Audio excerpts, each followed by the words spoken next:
Welcome back to Dateline New Haven on WNHH, New Haven's home for community radio. I'm Paul Bass, inviting you to look behind the headlines on the stories that make our community tick. William Tong's been making Connecticut tick, and he's looking for a chance to do it again for another 4 years. William Tong is the Attorney General. And our state, unlike in some other states, that doesn't mean he gets people who shoot people in prison. It doesn't mean he gets people who rob banks. They're the civil cases. Right. People who are poisoning your water or... it's another way of putting it. Cheating you out of stuff. Consumer protection work. Yeah, like addicting your kids to death and that kind of stuff. Yeah, it's not a well understood part of our office, which is that we have very little criminal jurisdiction. I have a very small sliver. What is the sliver? Home improvement contractors, actually. Wow. If someone breaks the law in doing work on your house, I have the ability to go into court and hold them accountable on a criminal basis. But otherwise... They'll still go first to consumer protection, correct? I'm yes. Asking if someone actually asked me the other day, who do they contact? They do. They go to the Department of Consumer Protection first, but it can elevate to a criminal matter. And that's the one area in which I exercise criminal jurisdiction. But otherwise, I'm the chief civil law enforcement officer in the state of Connecticut. All right. So tell me about why you're running again. 4 years, you've had the job. It's a busy job, high profile. What's it been like that made you want to do another 4 years? I've learned, and I've been amazed at how much the Office of the Attorney General can do to protect Connecticut families and residents. It's been an extraordinary and consequential 4 years, taking on everything from Eversource and United Illuminating, holding them accountable for their failures in storm response. I'm leading the national generic drug price fixing case. We talk a lot about prescription drugs, but what's anybody doing about them? We're leading the states, almost all of them, in suing the generic drug cartel for rigging and fixing the market and charging us more for prescription drugs than we should possibly have to pay. Paul, you know what's this thing about that? Yeah. We don't pay a lot of attention to that because often what we're hearing about is wanting to have rules about before it gets to generic. Where the companies that develop the drugs, right, they charge you a lot. You know, you get those scare stories of to stay alive, you need a medicine that costs you $100,000 a year. Well, tell me about the generic. What happened there? I never hear people talk about that. So the branded drugs are important, but and I don't want to say that's not where the action is, but 90% of the prescriptions that are written in this country are generic. And so that used to be, right? Not until they created the generic drug market in 1984, and Congress did that, and it was supposed to create competition so that you had a patent for say 20 years, and then would go off patent, and then the generic makers would compete with each other, and while that sort of ostensibly happened, what George Jepsen discovered, to be fair, former Attorney General, right, is that the major generic drug makers, not household names by the way, Teva, Taro, Sandoz, Mylan, these companies were colluding with each other, brazenly calling each other up on the phone. They were going to industry conferences and saying, hey, what are you charging for azithromycin, for example, Z-Pax, right? Very familiar drug that all of us take, an antibiotic. That they were openly, brazenly colluding with each other to fix prices, sometimes thousands of % higher than they would otherwise be. And we discovered that the market is rigged and fixed, and that's why I'm suing all of them. What is the basis of the suit? How many states are involved? Almost 50. It depends. There are 3 different lawsuits, and there are different combinations of states, but basically all of us. They are state and federal antitrust claims. It is, on its face, obviously illegal for competitors to and you together. Haven't had the rights with the phone call. You actually know about the phone calls. We have records of thousands of phone calls. What's interesting is what George did, Attorney General Jepsen did, was he authorized the use of a software that the DEA uses. It's a drug enforcement agency, right, for illicit drug trade, and we used that to process phone records because we didn't have a software to process phone records, and boom, we saw that executives at Teva and Mylan and Heritage and Taro were talking to each other a lot. And then the communication spiked whenever they raised prices. And they would go they talk for 10 seconds. Oh, so that's how you kind of build your case. We build our case, and then we got people to testify. And then the mother lode we hit on, apart from the phone records, was a couple volume diary we called the Diary of Collusion, where this senior executive, Ooh, that could be we call the book or the movie. yeah, they wrote down and recorded all their illegal conduct. Guess because they're arguing obviously that it's not illegal, right? Or else they wouldn't have made it down. It's And they haven't settled. It's been, Jepsen's been out of office 4 years. Why haven't they settled, do you think? it's still confounding to me when, honestly, I have them dead to rights. The evidence is so strong, and the response has been, nah, not true, didn't happen. And Do they have an organization? What's the national group called? they do have an organization. I don't know what it's called. They attack me frequently.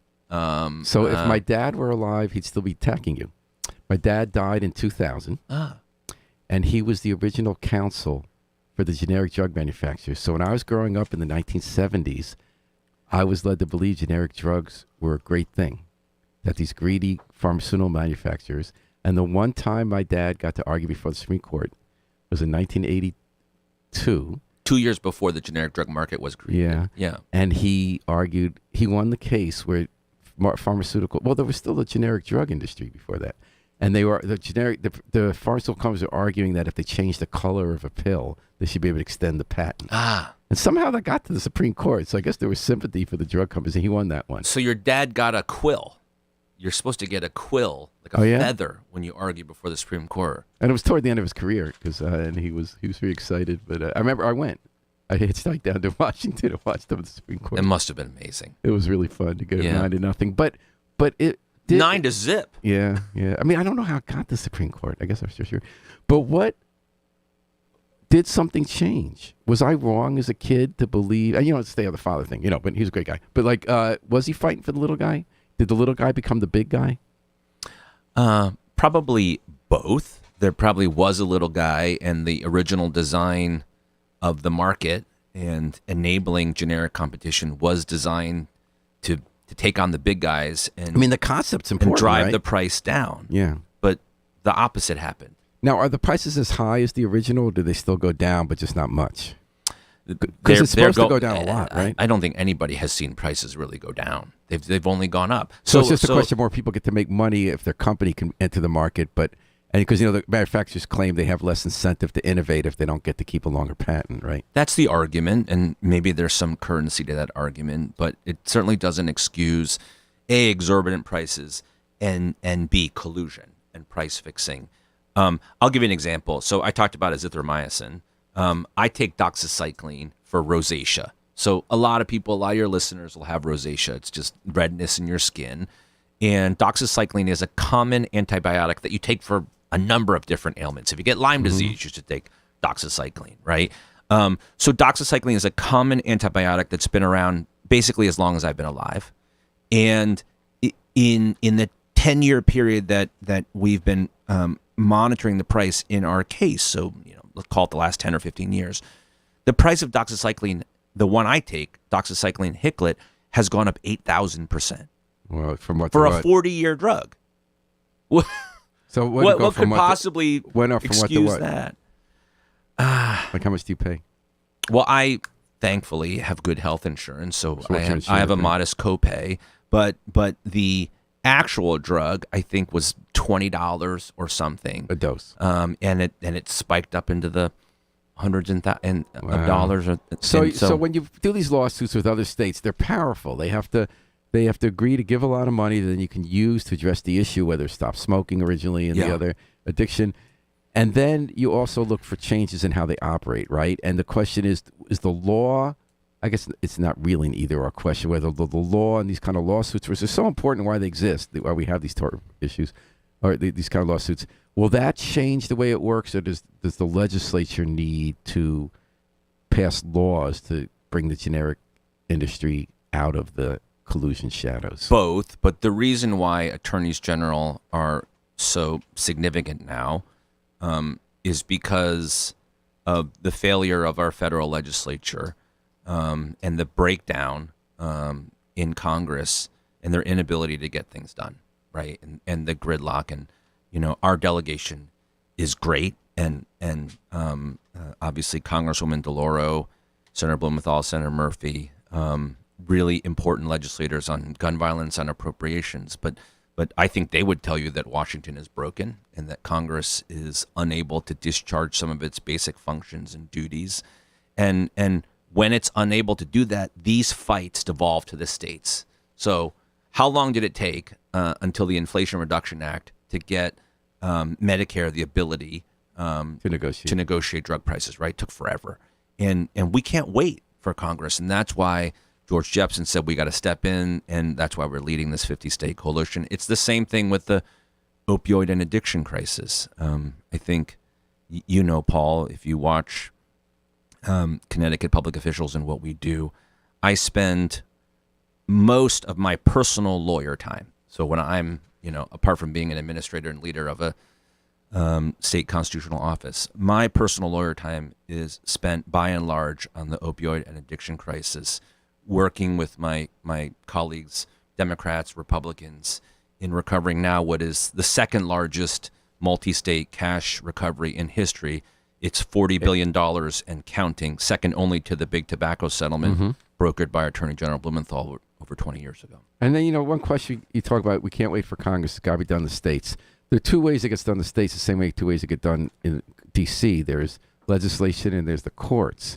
And a lot of big decisions, I think everyone would agree with what you said. I don't think that's a controversial statement that we have gridlock. We're not able to tackle a lot of big issues. They become lawsuits because there's no other way to do them. Yeah.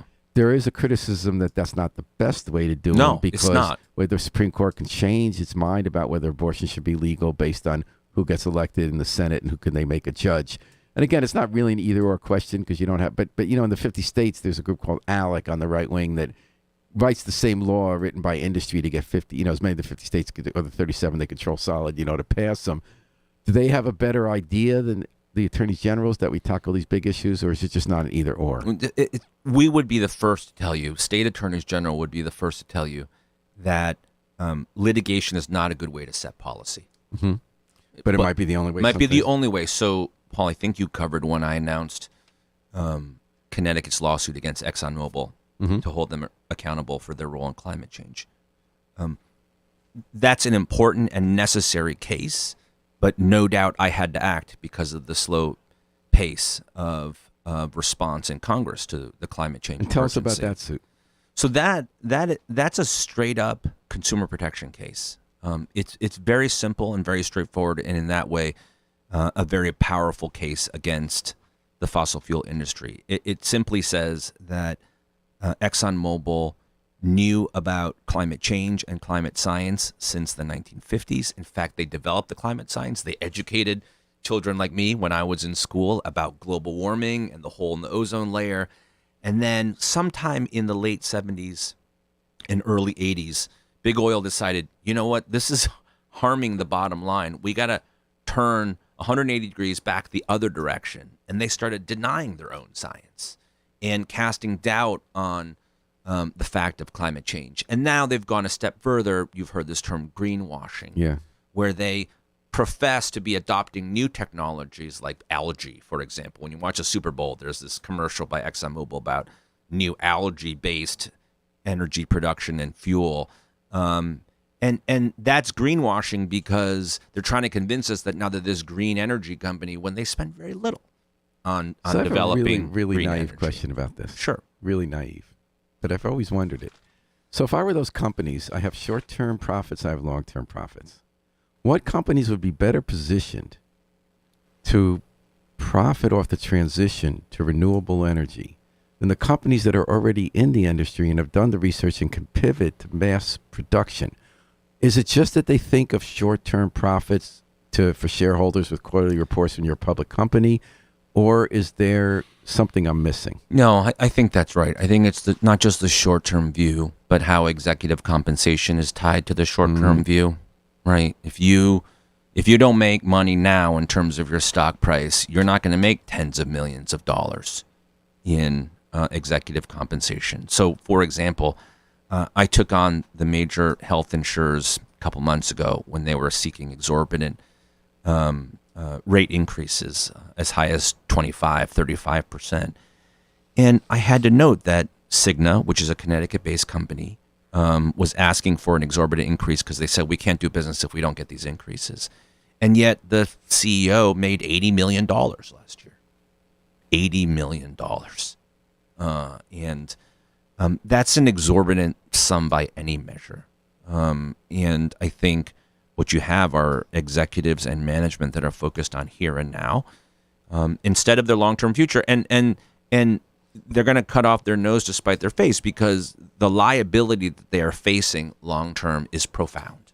It's profound, and it could be an existential dilemma for these companies, because we feel very good about our case that they lied to us about climate change. They caused us damage, and they're responsible. We're talking to William Tong. He's the Attorney General of the state of Connecticut. He's seeking a second 4-year term. He's the Democrat, also endorsed by the Working Families Party. So what a cash cow your office is. Is there another office in Connecticut that brings in so much more money than it spends? Yes, there's only one more, the Department of Revenue Services. I have to be honest.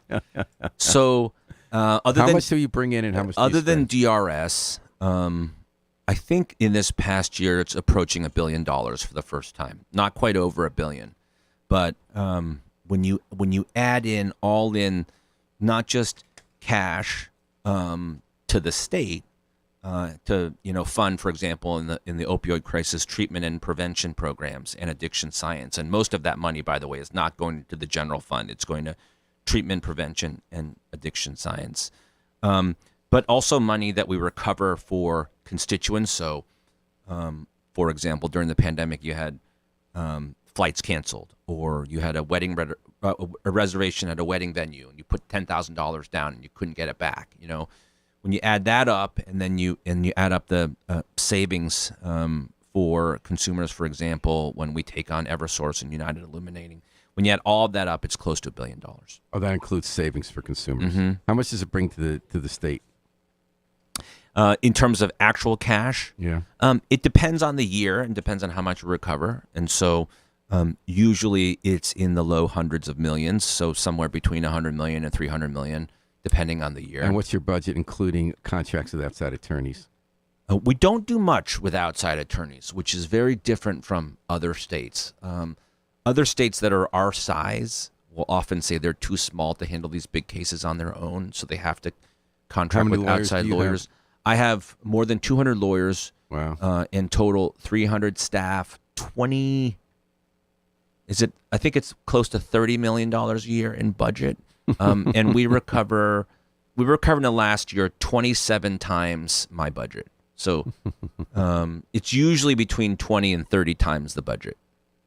So what two of those big issues are, involve addiction, which is, such a big issue that cuts across ideological lines, even though it's hard to talk about sometimes on a national stage. The terrible addiction stories. Wall Street Journal had an amazing story yesterday about fentanyl-laced cocaine in 3 of the cases. They took the home delivery service. Yeah. That was just quite a story. But it's also, in the heartland, people. And so you have 2 key cases, right? You have Purdue Pharmaceutical and Juul, correct? On addiction. So there's actually a lot of action in this area. And so the big recovery in my tenure was against the 3 major drug distributors, AmerisourceBergen, Cardinal, and McKesson. Johnson & Johnson, which is not a distributor, it's a manufacturer, was part of that settlement. Mm-hmm. And that's the $26 billion settlement. Mm-hmm. For all 50 states. For all 50 states. Yeah. And that will bring in more than $300 million to Connecticut. And there'll be a process, right, for how that, you said a lot of it's going to go to addiction treatment. So that money's already starting to flow to Connecticut. Some of that money, 15% of that money goes straight to cities and towns. Mm-hmm. Okay. It's a modest amount compared to the total recovery, but the automatic amount of 15% goes to cities and towns. And then there's a council that's being impaneled now, consisting of half of the representatives on the council are cities and towns. And so they'll be leading the way. Why? Because at the end of the day, this money will go to treatment and prevention programs in cities and towns that are largely often run by cities and towns. We'll be visiting New London tomorrow, I think, and New London has a world-class, leading program on substance abuse and addiction, and we want to highlight New London's program. Willimantic was often an epicenter of the opioids. Actually, Connecticut in in the parlance of the opioid and addiction crisis, Connecticut is a small, hard-hit state. We've been punished by this crisis, almost 1,400 people a year, and that number keeps going up. That we lose to this crisis. So what are you learning about? We talked about this before we went on the air. A lot of these lawsuits, like on pharma companies, when you go after big tech, you get Democrats and Republicans working together in this incredibly polarized time, especially at the state level. I mean, people run for attorney general on very partisan issues, you know? Tell me about why you've been able to work together on these cases and what you've learned from that about the potential for America to work together. So 2 things that I have to chuckle at. I think when I was here 4 years ago, I told you that I should be Attorney General because of my experience as a legislator, chairman of the Judiciary Committee, and because of my private practice experience working in a big law firm. Now, I told you that because, to be fair, that's what I had, right? Those were my 2 leading arguments. I really didn't know how true it would be until I became Attorney General. And when I became Attorney General, I realized that the people who were prosecutors had sort of been one woman, one man operations. They were not as good at building coalitions as the legislators. And so I, as a former legislator, what do I know how to do? I know how to count, right? I know how to build a coalition. And so you may know that in the distributor settlement, some of my colleagues, half of them, announced a settlement at $18 billion without checking with the rest of us. Right, you said you held out for more. And I held out for more because I knew how to count. And I knew who to include in my coalition. Like I knew back when I was in the state legislature, if I had New Haven, right, on my side, and I had Stamford, and I had Bridgeport, I was in good shape. And if I had, not as strong municipalities or legislators, I might struggle. Same is true in the AG space. There's 56 of us, states, territories, and the District of Columbia. Okay. And I built a coalition with Republicans and Democrats. But in my coalition on distributors, I had Florida, I had Georgia, I had Ohio, I had Massachusetts, Democrats, Republicans, big and small. And that legislative experience, knowing how to build a vote count, knowing how to whip votes. Can that be transferred to how we deal with other issues in other arenas? Yeah, I mean, look, there couldn't be 2 more diametrically opposed attorneys general right now than me and Ken Paxton, right, in the Texas. Attorney General of Texas. But I have to tell you that Ken Paxton was our partner on Juul. Ken Paxton is our partner on Google. And so that we need each other. The states need each other. I will be honest that the politics have strained some of these relationships. It's getting worse. It's not getting better. And there's been a lot of pressure on our national association, the National Association of Attorneys General, which unfortunately is being attacked from the right. But still, to this day, we're getting a lot of important business done on a bipartisan, nonpartisan basis as a coalition of states. Ken Kraske is your Green Party opponent. He has represented people who came up against the state, who sued him for mistreatment by cops or prison guards. And he was very critical about your role in a case, Cara Tangretti, who was repeatedly raped by prison guards. Yeah. The prison guards were held responsible. There was a suit to hold the supervisors responsible, and you got a federal ruling saying that the suit limiting the liability to just the people who actually committed the harm, and he felt that was a bad new precedent. What's your response to that? So I can't comment on actual cases, pending or recent cases, but let me say this: when people are hurt or harmed, and people allege that they're harmed by the state, we have to take that very seriously. And when the facts support that somebody's been harmed, there's a process for us to make that right. And that's why we have cases, that's why we have courts, that's why we have judges. But in that process, it's really important to acknowledge what my role is. I'm not the judge, jury, and executioner. I am the state's lawyer. I have a constitutional, statutory, which means state law, and ethical obligation to represent my client zealously. Paul, you mentioned your dad was a lawyer. I assume you've hired lawyers in the past. Tiny bit, yeah. Tiny bit, right? What, house closing, something like that, right? I got sued once for libel. We won. Okay, there you go. But you expected your lawyer Yeah. to be aggressive and faithful to you, and to do everything that lawyer could do to represent your interest as strongly and aggressively as he or she could.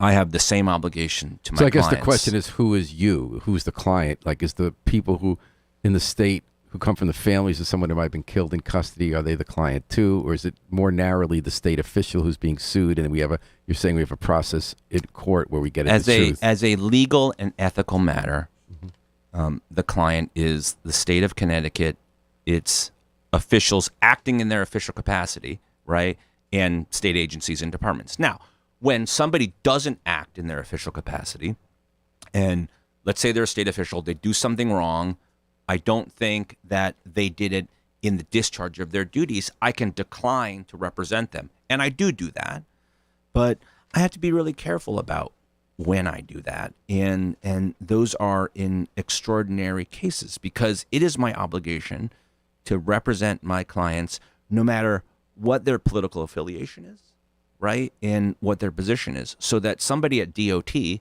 should feel like they're going to get the same representation as somebody at DCF, Department of Children and Families, or somebody in the Department of Corrections.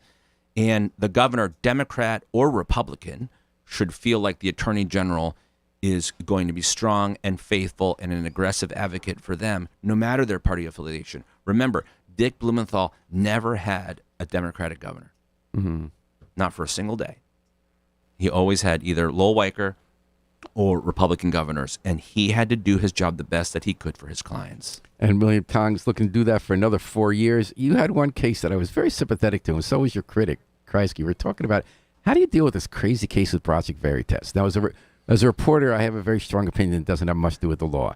I think they go in and it's fake. They pretend to be a reporter, and they get somebody to say something they can then chop up and edit to make it look like it's terrible to advance a right-wing agenda, and then hide under legal protection. So they went to Greenwich. They got some woman that looked like went to a bar, if I'm not mistaken, trying to get this guy to act like he was part of a Democratic conspiracy to keep Catholics and conservatives off his school faculty. So he gets her to brag while they're having drinks that he kindly allegedly does this stuff. They release a very partially edited video that makes it sound like some nightmare that has no relation to reality in most places in the world. And then there's a political storm. Yeah. You waited only 6 hours to open a civil rights investigation. 24 hours. And you were already, hours. but you sleep a part of that time, and it has to like find out it happened. Yeah. Like you immediately did it, and you were already attacked in a political environment for not going fast enough. And then there were others of us, like Ken Kreisky was trying to criticize you. He said he actually didn't disagree with you that you had investigated. I wondered, as a journalist,